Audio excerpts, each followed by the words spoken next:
अस्सलामुअलैकुम मां आवाज़ी शेफ़ ऐं मेज़बान आबदा बलोच ऐं आवाज़ जे किचन में तव्हांखे कयूं था भलीकार। उम्मीद आहे त बिल्कुलु ठीकु ठाक हूंदा, ख़ैरियत सां हूंदा। ऐं इन शो में मां अव्हांजे लाइ ठाहींदमि मज़ेदार क़िस्म जूं रेसिपीज़ जेके तव्हां ईज़ीली घर में ठाहियो ऐं स्पेशली जेके असांजूं देसी रेसिपीज़ आहिनि जंहिंजी खोड़ सारी फरमाइश बि ईंदी आहे। ऐं असांजे किचन में असां सां गॾु आहे तलो कुकिंग ऑयल। त सभिनीनि खां अवल जेके बसर आहिनि उन्हनि खे थोरो फ्राई था कयूं। तलो कुकिंग ऑयल आहे मां वटि ऐं इहो मां इन में ऐड थी कयां तक़रीबन हाफ कप। ऐं तव्हांखे रेसिपी जी डिटेल बि ॿुधाईंदासीं। ऐं जेको तलो कुकिंग ऑयल आहे उन ते पोयनि 70 सालनि खां वठी असांजूं जेके अमड़ूं आहिनि उहे भरवसो कंदियूं आहिनि। इहा ई वजह आहे जो ॿारड़ा बि चवंदा आहिनि त अम्मा तलो में पचायो ऐं असांखे सेहतमंद बणायो।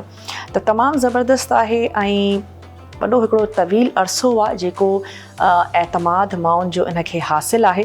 अच्छा, तलो कुकिंग ऑयल असां इन में ऐड कयो अथसीं। इन में मां शामिलु कंदमि बसर। अच्छा, मां वटि कुझु मटर आहिनि ऐं पटाटो मौजूदु आहे। इन सां गॾोगॾु चांवर आहिनि। अॼु असां तयारु था कयूं मटरनि में पुलाव। तमामु ज़बरदस्त थींदो आहे ऐं हर कंहिंजे पचाइण जो जेको हिकिड़ो अंदाज़ आहे उहो डिफरेंट आहे। मटरनि में जेको पुलाव आहे उहो चटपटो बि थींदो आहे ऐं सादो बि थींदो आहे। काफ़ी सारनि तरीक़नि सां इहो तयारु थींदो आहे। मां हिकिड़ो पंहिंजे स्टाइल सां तव्हांजे साम्हूं हिन जी जेका रेसिपी आहे उहा शेयर कंदासीं। तमामु ईज़ी। अच्छा, तमामु घणो सादो बि न आहे ऐं तमामु घणा इन में स्पाइसिस बि न आहिनि ऐं क्विक जल्दी सां तयारु थी वेंदो। थोरो हिन में पटाटो बि ऐड कंदासीं। के माण्हू शामिलु कंदा आहिनि, के न कंदा आहिनि, पर मां जीअं पंहिंजे घर में तयारु कंदी आहियां, जीअं मुंहिंजी फैमिली पसंदि कंदी आहे, उहो मटरनि जो जेको पुलाव आहे उहो अॼु मां तव्हां सां शेयर थी कयां। उन में 2 दरमियाने साइज़ जा बसर आहिनि। इन्हनि खे असां ॻाढ़ो कंदासीं तलो कुकिंग ऑयल में। ऐं इन सां गॾोगॾु हिकिड़ो वॾे साइज़ जो जेको पटाटो आहे उहो असां इन में शामिलु था कयूं। कुझु मां वटि आहिनि मटर, उहे असां इन में ऐड कंदासीं। ऐं जेकॾहिं तव्हां हिकिड़ो रेशो पुछो त मटर ऐं चांवर केतिरा हुजणु खपनि, जेकॾहिं 2 कप तव्हां इन में शामिलु कयो था चांवर त मिनिमम 2 कप ई इन में मटर बि हुजणु खपनि। उहो जेको हिकिड़ो रेशो आहे उहो तमामु ज़बरदस्त थींदो आहे। अच्छा, त सभिनीनि खां अवल बसरनि खे कयूं था हिते ॻाढ़ो ऐं पोइ मां तव्हांखे मज़ीद ॿुधायां त मां इन में छा थी ऐड कयां। मटर आहिनि, चांवर आहिनि, सुर्ख जेके आहिनि से असांजा बसर हिन में शामिलु थींदा ऐं असां इन में ऐड कंदासीं गरम मसालो। इन में जेको एक्चुअली फ्लेवर आहे न उहो गरम मसाले जो फ्लेवर आहे। ऐं इन सां गॾोगॾु मटर चांवर ऐं पटाटा त आहिनि। चलो, तलो कुकिंग ऑयल। अच्छा, मूंखे हींअर थोरी बाहि जेका आहे सा तेज़ खपे। न जो जेको चुल्हो आहे उहो असां हिन तरफ़ शिफ्ट था कयूं। इन सां गॾोगॾु थोरी इन में वेंदी थूम, अदरक जो पेस्ट असां इन में ऐड कंदासीं। मसाले जी जेकॾहिं ॻाल्हि कजे त बसि इन में असां शामिलु था कयूं लूणु ऐं साबित गरम मसालो। धाणा, हल्दी कुझु बि इन में असां ऐड न कंदासीं। चलो, इनखे हिते ट्रांसफ़र था कयूं त जीअं असांजा जेके बसर आहिनि उहे जल्दी सां ॻाढ़ा थी वञनि। चलो जी। अच्छा, जॾहिं बि तव्हां कोई बि चांवरनि जी स्पेशली रेसिपी आहे त पोइ सुठो लॻंदो उन सां गॾु मज़ेदार क़िस्म जो रायतो हुजे। त अॼु असांजो जेको रायतो आहे उहो असां क्यूकम्बर रायतो, मतिलबु खीरे सां गॾु रायतो था ठाहियूं। गर्मियूं बि अचनि थियूं, रायता इलाही मज़े जा लॻंदा आहिनि, पुलाव सां गॾु बि लॻंदा आहिनि ऐं ईअं बि जेकॾहिं नान सां तव्हां उन्हनि खे इंजॉय कयो त तमामु ज़बरदस्त लॻंदा आहिनि। अच्छा, थोरी मां वटि थूम आहे, फ्रेश थूम जो इस्तेमालु कंदासीं। चलो जी, ये अची वई असांजी फ्रेश थूम। मां 4-5 जेके जवा आहिनि उहे इन में शामिलु था कयूं। थोड़ी अदरक स्लाइस में कटे करे अदरक इन में मां ऐड कंदमि ऐं जेको साबित गरम मसालो आहे उन में होल साबित गरम मसालो शामिल कंदासीं, मतिलबु नंढड़ा फोटा बि हिन में ऐड कंदासीं, थोड़ो वॾो फोटो बि शामिल कंदासीं। अच्छा, बसर जेके आहिनि से 2 दरमियाने साइज़ जा असां वटि बसर हुया, उन्हनि खे मां हिते सुर्ख थियण जे लाइ रखियो आहे, ॻाढ़ो कंदासीं। ऐं बिरयानीअ वांगुरु ॻाढ़ा न आहिनि करणा, पर थोड़ा सुठा सुर्ख क्रिस्पी जेके बसर आहिनि उहे कंदासीं ऐं थोड़ा कढी रखंदासीं गार्निशिंग जे लाइ। बसि थोड़ो हुनखे सुठो हिकिड़ो रंग ॾियूं। उन खां अलावा थूम ऐं अदरक इहा असांखे हिन में शामिल करणी आहे, त मां थोड़ी बारीक इनखे कटे थी वठां, थूम ऐं अदरक, ऐं इन सां गॾोगॾु इन में साबित गरम मसालो। ऐं जेको साबित गरम मसालो आहे उन में ऑलमोस्ट तमामु साबित गरम मसाले जो इस्तेमालु थींदो। दालचीनी, वॾा फोटा, नंढड़ा फोटा, तमामु शयूं असां हिन में ऐड कंदासीं। ज़ीरो असां हिन में शामिल कंदासीं। जेके बसर आहिनि उन्हनि खे तव्हांखे फोकस करिणो आहे त सड़ी बि न वञनि, बसि हिकिड़ो सुठो रंग अची वञे। ईअं न बसर सड़ी वेंदा त पोइ जेको मटर पुलाव आहे न उनजो फ्लेवर ख़राबु थी वेंदो। न सिर्फ़ु फ्लेवर ख़राबु थींदो बल्कि उनजो जेको रंग आहे उहो बि ख़राबु थी वेंदो। त थोड़ो बसि इनखे सुर्ख था कयूं। थोड़ी मां हिकिड़ी प्याली थी खणा, थोड़ा कढी था रखूं। चलो जी। ऐं पोइ इनजी कुकिंग खे रोकण जे लाइ आसान हिकिड़ो तरीक़ो आहे त थोड़ो ऐड कंदासीं पाणी। ठीकु आहे, थोड़ा क्रिस्पी वारा बसर हुया उहे असां कढी करे साइड ते कयासीं। ऐं इन में मां ऐड थी कयां थोड़ो साबित गरम मसालो, जंहिंमें बादयान जो गुल बि आहे। अवल मां थोड़ो हिन में पाणी ऐड कयां, न त बसर जेके आहिनि से कलर उन्हनि जो डार्क थी वेंदो।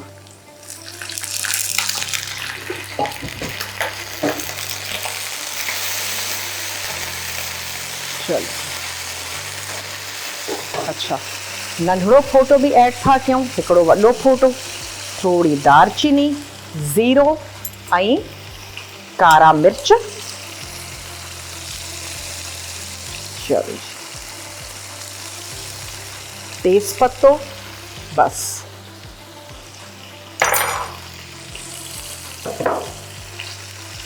अच्छा, गॾोगॾु असां हिन में शामिल कंदासीं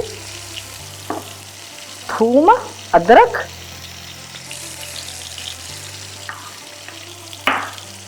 अच्छा, पटाटे जा जेके टुकड़ा आहिनि उहे नंढड़ा कंदमि। इन जो मक़सदु इहो ई आहे त जल्दी ॻरी वञनि। बसि जेकॾहिं घणा वॾा कंदासीं त पोइ उहो देरि सां ॻरंदा।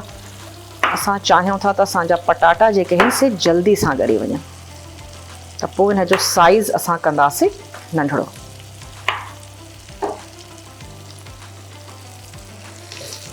पटाटा बि शामिल कंदा था वञूं।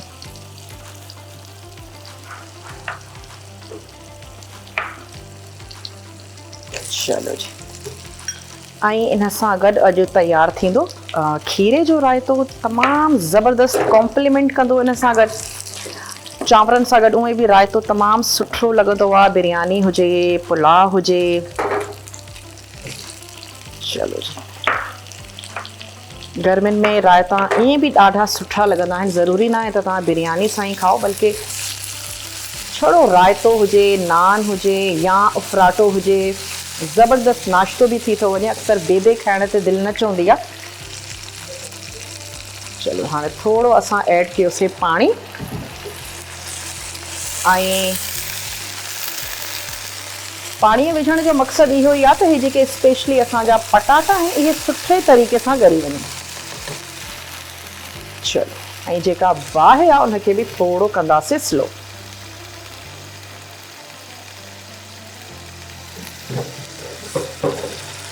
कवर था कयूं।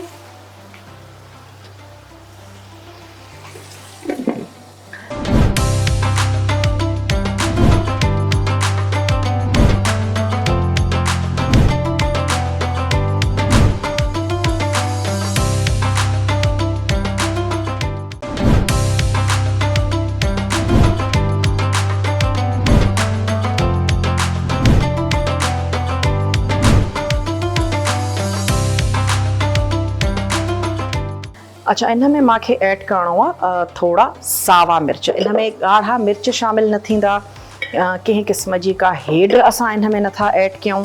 लूणु असां इन में शामिल कंदासीं, सावा मिर्च असां इन में ऐड था कयूं। बसि इन सां ई इनखे असां सुठी हिकिड़ी तेज़ी ॾींदासीं। जेतिरा तव्हांखे मिर्च पसंदि आहिनि हस्बे ज़रूरत, एतिरा तव्हां इन में सावा मिर्चनि खे शामिल कजो। त ऐं हुजनि बि उहे नंढड़ा वारा जेके थोरा तेज़ हूंदा आहिनि, बारीक वारा जेके सावा मिर्च आहिनि उहे असां इन में ऐड था कयूं। हे अची विया सावा मिर्च। तक़रीबन मां 10 खनि इन में शामिल थी कयां। असांजा जेके चांवर आहिनि उहे आहिनि हाफ kg, ऐं हाफ kg इन में असां मटरनि जो इस्तेमालु था कयूं। त इन में मिर्च तक़रीबन 10। इन खां घटि वरी हो जेकॾहिं तव्हांखे मिर्च इलाही घटि खाईंदा आहियो त पोइ तव्हां 2-3 ऐड कयो, न त कम अज़ कम 10 मिर्च इन में मुंहिंजे हिसाब सां सही आहिनि। ऐं इनखे असां बारीक कट कंदासीं। अक्सर इहो थींदो आहे न, असां सावा मिर्च साबित विझंदा आहियूं त पोइ वरी घर वारा उनखे प्लेट में साइड ते थींदा वेंदा आहिनि सावा मिर्च। त इनखे कट कंदासीं त इन जो जेको फ्लेवर आहे उहो बि चांवरनि में सुठे तरीक़े सां अची वेंदो। ऐं सावा मिर्च तव्हांजा ज़ाया बि न थींदा त भई हर कंहिं साइड में करे छॾिया सावा मिर्च। तलो कुकिंग ऑयल में अॼु जी जेका असांजी रेसिपी आहे इहा तयारु थी थिए, जेके गुज़िरियल 70 वरहनि जो भरवसो जेको असांजी अमड़ियूं आहिनि उन्हनि खे आहे। ऐं इहा ई वजह आहे जो ॿारड़ा बि चवंदा आहिनि त मां तलो में पचायो असांखे सेहतमंद बणायो। त तलो कुकिंग ऑयल मां इन में ऐड कयो हाफ कप। ऐं जेकॾहिं तव्हां चांवरनि जे हिसाब सां चओ था त तेल केतिरो हुजणु खपे, त हाफ kg चांवरनि में हाफ कप ऑयल बिल्कुलु मुनासिबु हूंदो आहे। न त हो एतिरो घणो हूंदो त तव्हां जॾहिं जीअं प्लेट में खाओ था त उहा ऑयली थी वई, ऐं न त एतिरो घटि हूंदो त तव्हांजा चांवर जेके आहिनि से ख़ुश्क थी वञनि। ऐं जेकॾहिं तव्हां 1 kg तव्हांजा राइस आहिनि त पोइ तव्हां हुन में 1 कप जेको मेजरिंग कप हूंदो आहे, छो त जेके चांहि जा कप आहिनि उहे त वरी कंहिंजा नंढड़ा आहिनि, कंहिंजा वॾड़ा आहिनि, त तव्हां उन में मेजरिंग वारो जेको कप आहे उहो तव्हां उन में ऐड कंदव। अच्छा, सावा मिर्च मां इन में शामिल कया, ऐं हींअर मां इन में ऐड कयां थी लूणु। लूणु बि हिन में शामिल कंदासीं हस्बे ज़रूरत। बसि एतिरो जेको चांवरनि जे हिसाब सां बि काफ़ी थी वञे। मतिलबु पटाटा आहिनि असांजा, थोरी भाॼी आहे, असां हिन में चांवर ऐड कंदासीं त सभिनीनि जे लिहाज़ सां काफ़ी थी वञनि। थोरी अदरक ऐं धाणा हे अची विया। थोरो हिनखे कयूं मिक्स।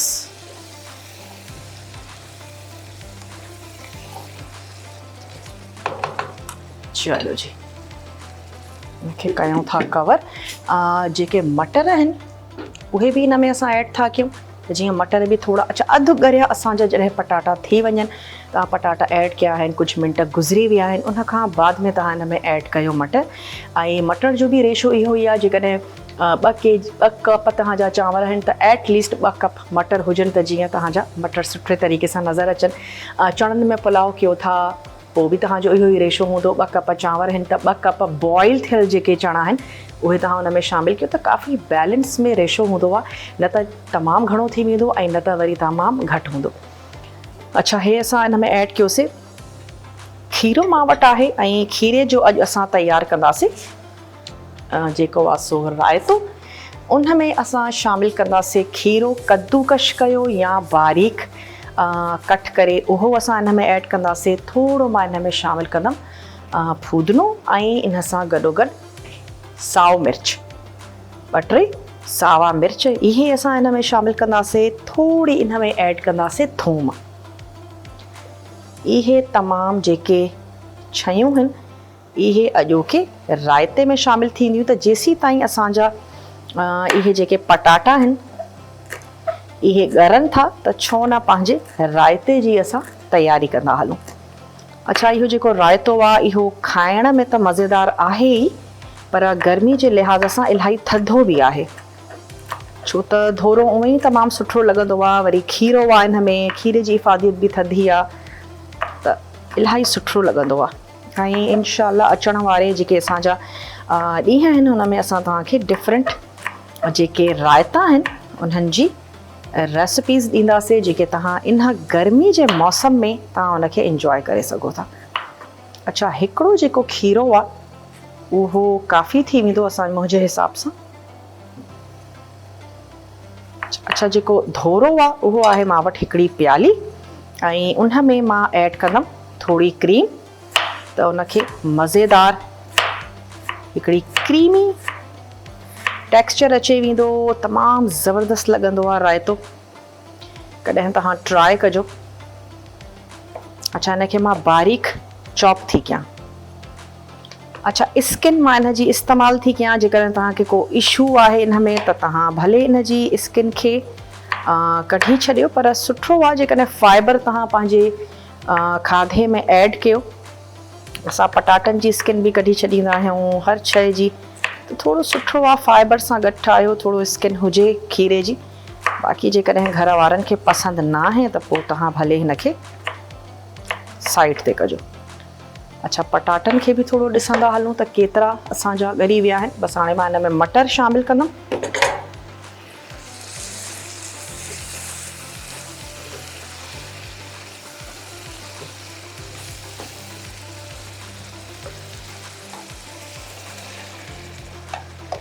चलो जी, असां हिन में ऐड था कयूं हाफ kg मटर।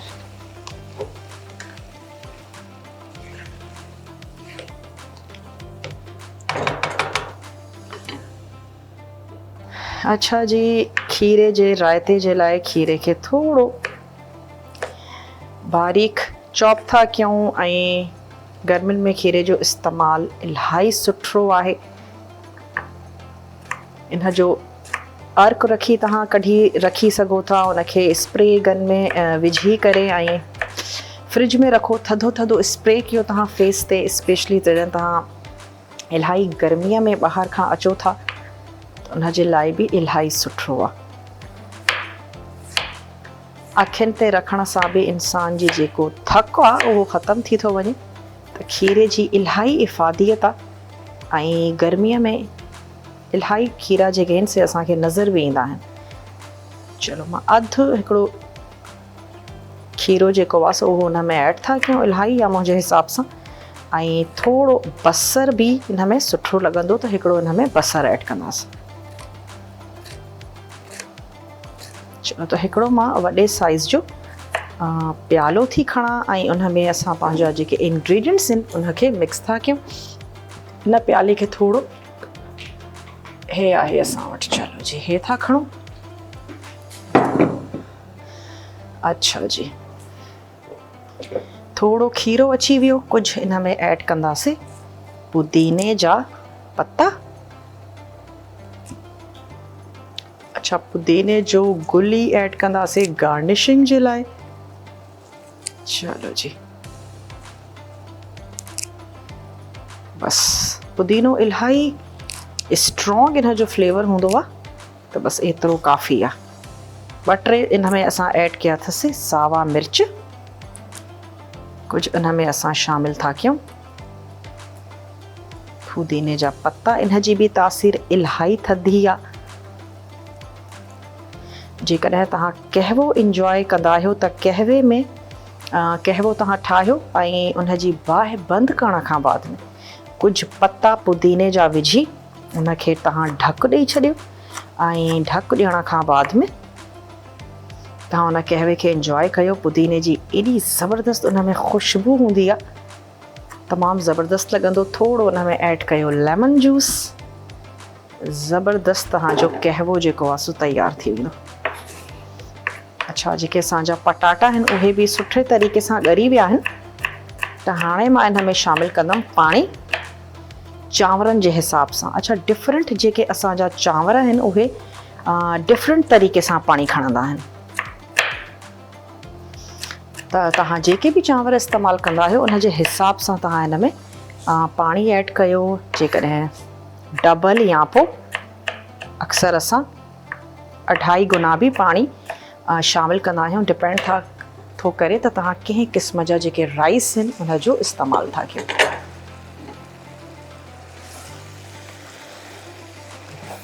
चलो जी पटाटन खे चेक था कयूं। अच्छा हींअर जेके सीज़न में आया आहिनि न पटाटा उहे थोरो जल्दी ॻरी बि वञनि था, इहो मूंखे फील थियो आहे। सुठा आहिनि पटाटा ऐं जल्दी ॻरी विया आहिनि, मिठा बि न आहिनि। अच्छा थोरो मूंखे इन में ऑयल घटि थो लॻे त मां इन में ऐड थी कयां तलो कुकिंग ऑयल, थोरो बस शामिल था कयूं। चलो जी तलो कुकिंग ऑयल, थोरो बाहि खे बि तेज़ था कयूं। अच्छा सावा मिर्च मां इन में शामिल किया, थोड़ा धाणा ऐड किया आहिनि, मटर शामिल किया आहिनि, साबित गरम मसालो असां इन में ऐड कयो अथसीं ऐं इन सां गॾोगॾु पटाटा त इन में आहिनि। त हाणे मां इन में शामिल थी कयां पाणी 1/2 kg। ऐं इहो बि बहितर तरीक़ो आहे त जंहिं कप या गिलास सां तव्हां पंहिंजे चांवरनि खे मेजर कयो आहे उहो ई तव्हां यूज़ कयो पाणीअ खे मेजर करण जे लाइ। चलो बस। अच्छा लूणु तव्हां इन में चेक कंदियो जॾहिं चांवर ऐड करे छॾियो उन खां बाद में त भई लूणु जेकॾहिं घटि आहे त उनखे थोरो एडजस्ट कयो, छो त ॿियो एतिरा कोई बि इन में मसाला न आहिनि त जेकॾहिं लूणु सुठो न हूंदो त पोइ मज़ो न ईंदो।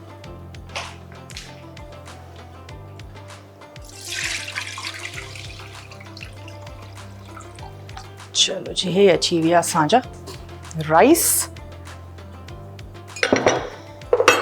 जीअं ई हे असांजो पाणी बॉइल थी वेंदो त मां हिन में ऐड कंदमि राइस।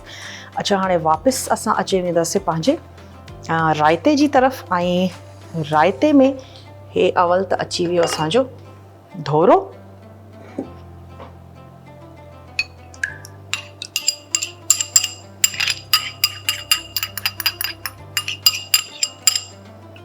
चलो जी धोरे सां गॾोगॾु इन में शामिल कंदासीं क्रीम,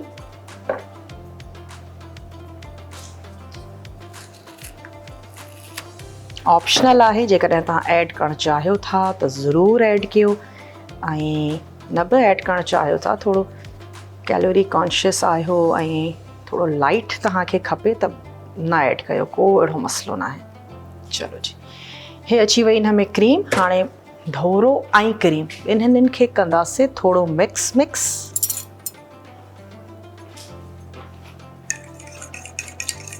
अच्छा हिन दौरान हे जेको पाणी आहे उहो बि बॉइल थियणु शुरू थी वियो आहे त मां इन में ऐड थी कयां पुसियल चांवर। अची विया असांजा राइस।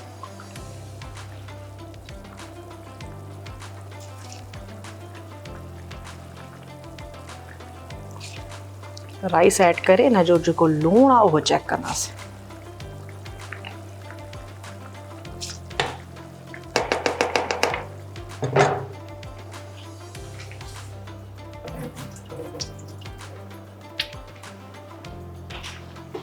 चलो जी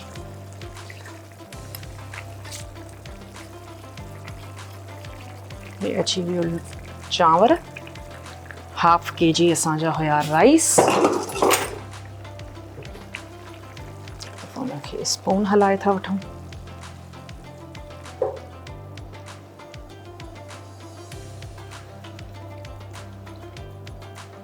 अच्छा पाणी मूंखे थोरो घटि थो लॻे त हिन में ऐड था कयूं थोरो पाणी, थोरो चिमचो हलाईंदासीं।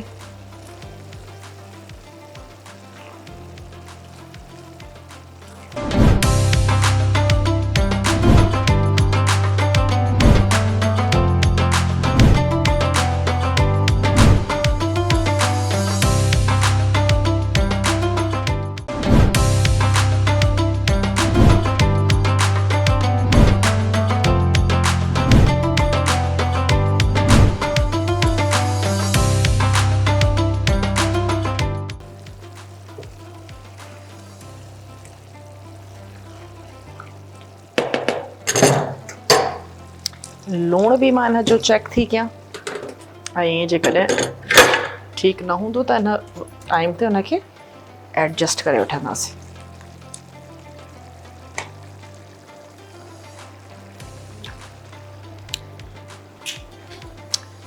थोड़ो हिन में ऐड कंदासीं लूणु।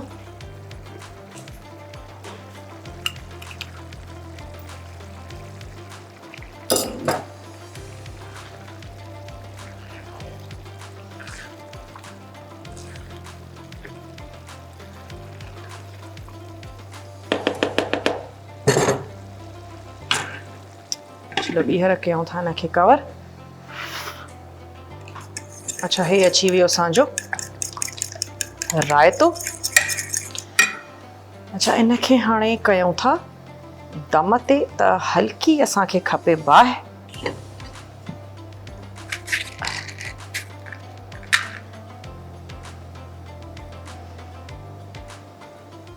चलो जी,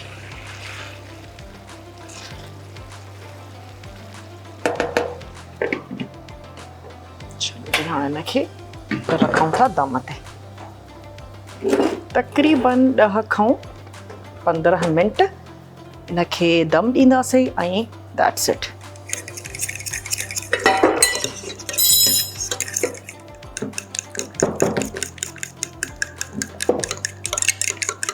धोरो ऐं उन सां गॾु ऐड कई अथसि क्रीम।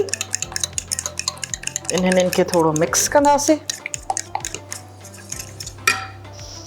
ऐं इन में ऐड था कयूं सावा मिर्च, पुदीनो, खीरो,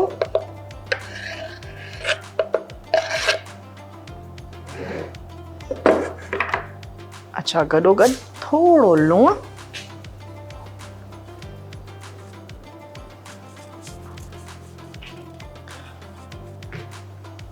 हस्बे ज़रूरत, थोड़ो इन में ऐड कंदासीं गरम मसालो, सफ़ा थोड़ो बस, जस्ट अ पिंच, ऐं थोड़ा कारा मिर्च।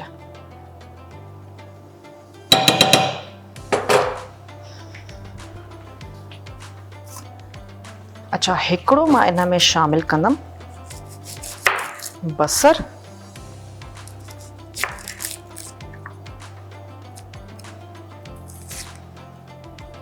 उनखे भी बारीक चॉप करे हिन में ऐड था कयूं।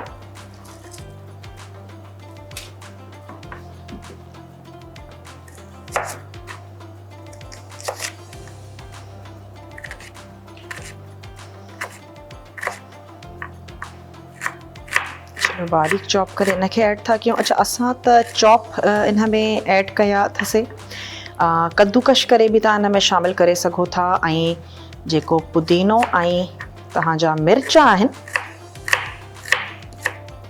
इन्हनि खे तव्हां पीसे करे उहा ऐड कयो।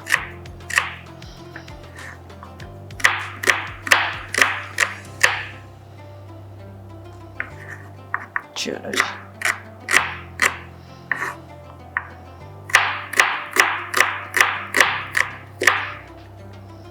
लूण ऐं मिर्च हस्बे ज़रूरत, थोड़ो पिसियल गरम मसालो। तमामु घणा मसाला ऐड नाहिनि करणा, त जेको रायतो आहे उन में तमामु घणो मसालो थी वञे, बसि हल्को हल्को थोड़े फ्लेवर जे लाइ बस। ये अची विया बसर।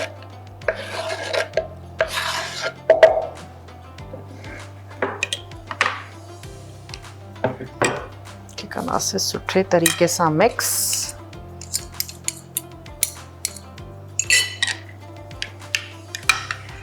थधो करे तव्हां इनखे इंजॉय कयो, इलाही मज़ेदार थींदो आहे। इन्हा मटर पुलाव सां भी इलाही सुठो लॻंदो।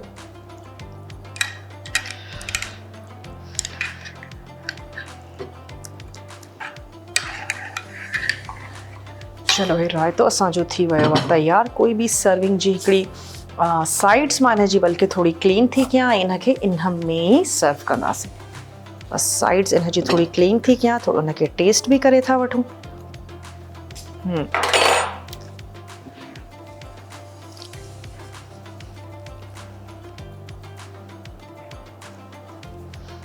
ज़बरदस्त क्रीमी जेको आहे सो असांजो रायतो तयार थी वियो आहे। रिच आहे, क्रीमी आहे।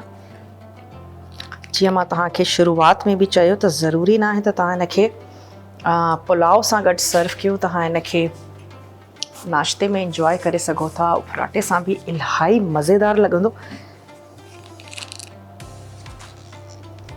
चलो जी,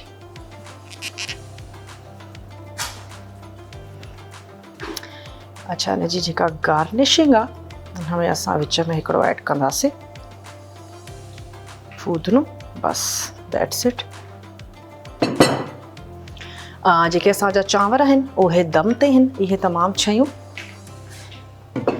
हिन तरफ़ था रखूं त जीअं थोड़ी असां वटि जाइ हुजे। चांवरनि खे दम ॾींदासीं तक़रीबन 10 खां 12 मिंट। ऐं मां तव्हांखे रिकैप बि ॾींदी हलां स्पेशली रायते जे हवाले सां। ऐं जेके अॼु असां मटर पुलाव तयारु कयो अथसीं उहो तव्हांखे ॿुधाईंदा हलूं। मटर पुलाव जे लाइ 1/2 kg असां वटि हुया चांवर। 1/2 kg तव्हांखे मटरनि जी ज़रूरत पवंदी। 2 तव्हां दरमियाने साइज़ जा बसर खणो, उन्हनि खे 1/2 कप तलो कुकिंग ऑयल में कंदासीं सुर्ख। ऐं जॾहिं हू ॻाढ़ा थी वञनि त हुन में ऐड कयो साबित गरम मसालो, जंहिंमें दालचीनी बि हूंदी, नंढिड़ो फोटो, वॾो फोटो, सॼो गरम मसालो असां हुन में ऐड कंदासीं। ऐं जॾहिं हुनखे कड़कड़ायो उन खां बाद में हुन में ऐड कंदासीं 10 खां 15 सावा मिर्च।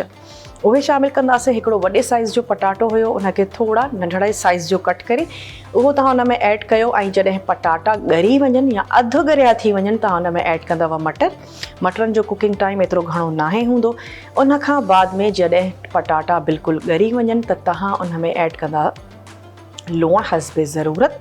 चांवरनि जे हिसाब सां तव्हां हुन में पाणी ऐड कयो। ऐं 1/2 kg चांवर आहिनि त तक़रीबन किलो या 1.5 किलो पाणी पंहिंजे चांवरनि जी क़िस्म जे हिसाब सां। ऐं जेको लूणु आहे उनखे तव्हां एडजस्ट कयो। जेकॾहिं हेठि मथे आहे त उनखे तव्हां बैलेंस कयो। ऐं उन खां बाद में मटर पुलाव खे ॾींदासीं दम। जेको असांजो अॼु जो रायतो आहे क्रीमी क्यूकम्बर रायतो तमामु बहितरीनु आहे।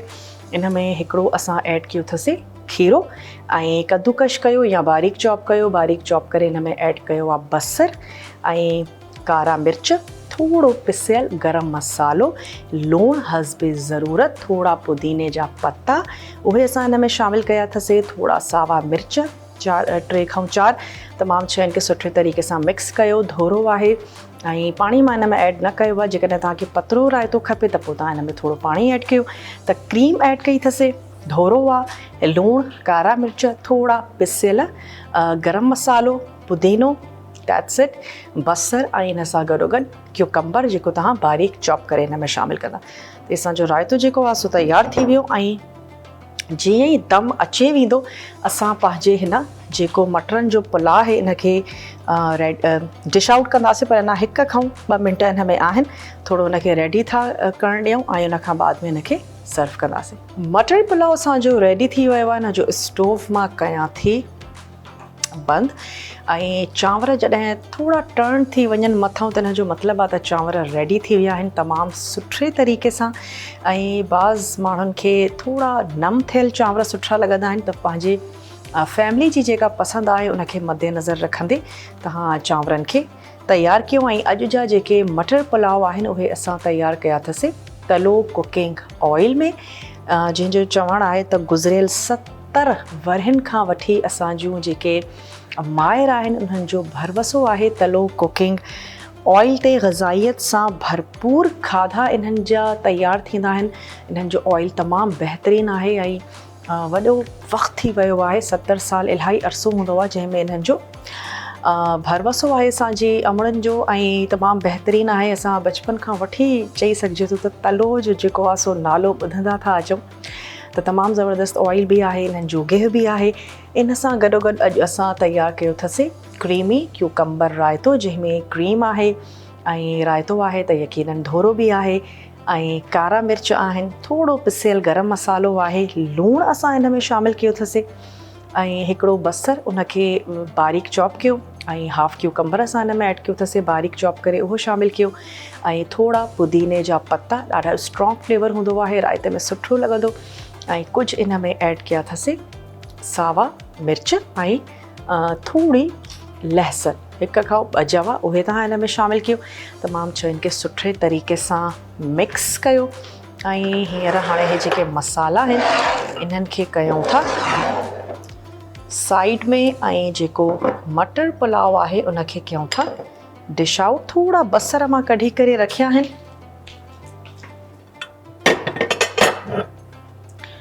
त उन्हनि बसरनि सां ई असां पंहिंजे हिन जेको पुलाव आहे उनखे कंदासीं गार्निश।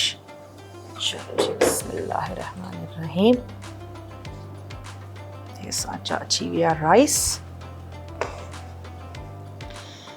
अच्छा, राइस हमेशह हिकु तरफ़ ई खोलियो, न त जल्दी थधा थी वेंदा आहिनि।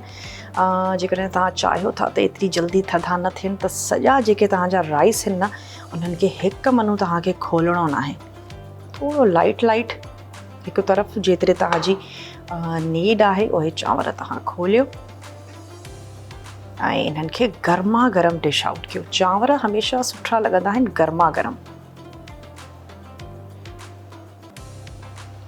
अॼु जी जेका असांजी रेसिपी हुई सो मटर पुलाव। हींअर बि जेके मटर आहिनि से मार्केट में तमामु ईज़ीली मिलनि था ऐं मां सम्झां थी त असां सभई जेके आहियूं से सुठो लॻंदो आहे त ऑफ सीज़न बि मटरनि खे इस्तेमालु कयो वञे ऐं फ्रीज़र में असां रखंदा आहियूं मटर, स्पेशली मटर पुलाव जे लाइ। या पोइ जेको पास्ता वग़ैरह आहे उन में इलाही मज़ेदार लॻंदा आहिनि, कीमे में इलाही सुठा लॻंदा आहिनि। त जेके माण्हू भाॼियूं न बि खाईंदा आहिनि शौक़ सां उन्हनि खे बि मां नोट कयो आहे त जेको मटर आहिनि उहे इलाही शौक़ सां खाईंदा आहिनि। या भिंडी थी वई। चलो जी, थोरो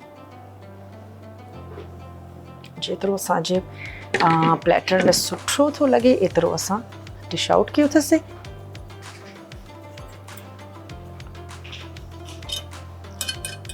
चलो जी, थोरो हिन में ऐड कंदासीं सुर्ख बसर।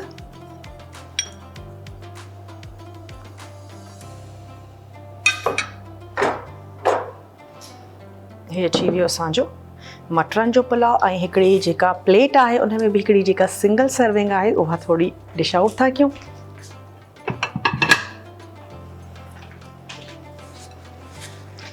थोरो पुलाव ऐं थोरो रायतो। क्रीमी बि आहे असांजो रायतो ऐं थोरो असां हिनखे स्पाइसी बि रखियो अथसीं। मटर पुलाव जे मसालनि में लूणु बसि ऐं पिसियल जेको साबित गरम मसालो आहे उहो असां हिन में ऐड कयो आहे। लूणु असां हिन में शामिलु कयो आहे। कोई धाणा, हेड, मिर्च स्पेशली ॻाढ़ा कुझु बि न आहिनि। मिर्च बि असां हिन में सावा शामिलु कया आहिनि। चलो जी,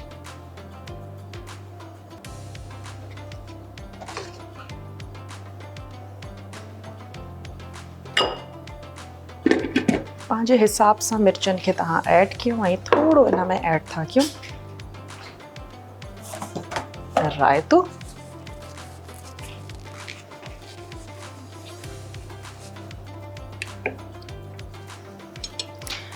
चलो जी, अची वई असांजी सिंगल सर्विंग बि। उमेद आहे त अॼु जी जेका रेसिपी आहे तव्हांखे सुठी लॻी हूंदी। ट्राई ज़रूरु कजो ऐं जेको असांजो इहो रायतो आहे ख़ूब सुठो थधो करे तव्हां इनखे इंजॉय कजो। ऐं इन सां गॾोगॾु जेको तव्हांजो इहो पुलाव आहे इहो तव्हांखे गर्मा गर्म सर्व करिणो आहे। चांवर हमेशह तमामु बहितरीनु लॻंदा आहिनि जेकॾहिं उहो उन ई वक़्तु तयारु कया वञनि। रीहीट करे असां इस्तेमालु त कंदा आहियूं, करण बि खपनि जेकॾहिं बची पवनि, पर जेको चांवरनि जो हिकिड़ो मज़ो आहे उहो गर्मा गर्म खाइण में ई आहे। त ज़रूरु ठाहिजो ऐं अलाह पाक तव्हांजे असांजे सभिनीनि जे दस्तरख़्वान में ख़ूब सारी ढेर सारी बरकत ॾे। इंशाअल्लाह ताला आवाज़ जे हिन किचन में मां अव्हां जे लाइ ठाहींदमि खोड़ सारियूं रेसिपीज़ ऐं तव्हांजियूं जेके बि फ़रमाइश आहिनि उहे असां नोट डाउन कंदासीं। तव्हां पंहिंजी फ़रमाइश, पंहिंजी तजावीज़ असां ताईं ज़रूरु पुॼाईंदा ऐं इंशाअल्लाह ताला तमामु टाइप जूं जेके रेसिपीज़ आहिनि उन्हनि खे कवर कंदासीं। स्पेशली असां जूं देसी रेसिपीज़ उन्हनि खे कवर कंदासीं ऐं मुंहिंजो ऐं अव्हांजो साथ रहंदो सूमर खां वठी ख़मीस ताईं इंशाअल्लाह ताला तव्हां सां गॾु रहंदासीं ऐं ज़बरदस्त रेसिपीज़ तव्हां सां शेयर कंदासीं। हींअर वक़्तु थी वियो आहे इजाज़त वठण जो, वक़्तु पंहिंजे पुॼाणीअ ते पहुतो आहे। इंशाअल्लाह ताला नेक्स्ट एपिसोड में तव्हां सां थींदी मुलाक़ात मज़ेदार सी रेसिपीज़ सां गॾु। तेसीं ताईं पंहिंजी दुआउनि में मूंखे ऐं मुंहिंजे पूरी टीम खे ज़रूरु यादि रखंदा ऐं पंहिंजी शेफ़ ऐं मेज़बान आबिदा बलोच खे ॾींदा इजाज़त। टेक केयर, अल्लाह हाफ़िज़।